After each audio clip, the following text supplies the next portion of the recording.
ಮನೆಯ ತೊರೆದು ಹೊರಬಂದ ಬದುಕಲು ಎದುರಾಗುತ್ತಿದೆ ನೂರಾರು ತೊಡಕು.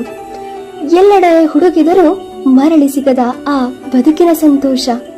ಕಣ್ಮುಚ್ಚಿದರೂ ತೆರೆದರೂ ಕಾಡುತ್ತಿದೆ ಈ ಸುಂದರ ಬದುಕಿನ ನೋಟ. ಚೌಕಟ್ಟಿನಿಂದ ಹೊರಬರಬೇಕಾದ ಅನಿವಾರ್ಯ. ತಿಳಿದಿಲ್ಲ ಬದುಕು ದೂರ ಸಾಗುತ್ತಿರುವುದು ಎಂದು. ಸಮಯವೇ ಸರಿಯುತ್ತಿಲ್ಲ, ದಿನಗಳೇ ಕಳೆಯುತ್ತಿಲ್ಲ ಎಂದು ಈ ಸಮಯ ಕಳೆಯುವುದೋ ಕಾಯುತ್ತಿರುವೆ ಕಾತುರದಿ. ಬದುಕೆಂಬ ಪರೀಕ್ಷೆಯಲ್ಲಿ ಮುನ್ನಡೆಯಬೇಕಾಗಿದೆ ಧೈರ್ಯ ತೋರಿ. ಹಿಂತಿರುಗಿದರೆ ನಗುವರು ಎಲ್ಲ ನಿನ್ನ ನೋಡಿ. ತಿಳಿಯುತ್ತಿಲ್ಲ ಯಾರು ನಮ್ಮವರೆಂದು. ನೂರಾರು ಜನಗಳ ಮಧ್ಯೆ ಹುಡುಕಬೇಕಾಗಿದೆ ನಮ್ಮವರನ್ನೇ ನಾವು ಇಂದು. ಹೊಸ ಹೊಸ ಬಾಂಧವ್ಯಗಳು ಎಲ್ಲಿಂದ ಎಲ್ಲಿಗೋ ಬೆಸೆಯುತ್ತಿರುವುದು. ಆದರೆ ಹಲವಾರು ವಿಷಯಗಳ ವಿನಿಮಯ ನಡೆಸಬೇಕಾಗಿದೆ. ನಮ್ಮ ಸಂಸ್ಕೃತಿಯ ತಿಳಿಯಬೇಕಾಗಿದೆ.